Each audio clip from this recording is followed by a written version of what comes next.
கஷ்டம் எல்லாம் தெரியுமா? அதை எடுத்து சொன்னாதான உனக்கு புரியுமா? நீ கச்ச புடிச்சு ஃபர்ஸ்ட் கியர போடுமா, அங்க ஆஃப் பண்ணாம எடுக்கிறவன் டிரைவர்மா. ஏன் தண்ணியா எல்லாம் போயிட்டு வருவோம் பாரின்னு வரைக்கும்.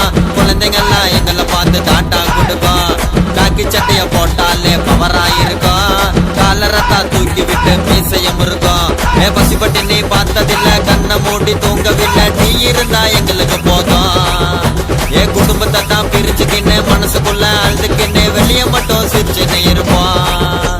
டிரைவர் தான் மாசு, தூக்கி சொல்லு தப்பா சொல்றவன் லூசு. லைட் லைசன்ஸ் வாங்கி பேச்சையும் வாங்கி அதை எவியாக்க எவ்வளவு கஷ்டம். ஸ்டேரிங்க புடிச்சோம், கடுமையா தான் ஒலச்சோம். மோட்டாருன்னா அவ்வளவு இஷ்டம். நீங்க ஐவி போக டூரு போக பஸ் இருந்தா போதாதுங்க.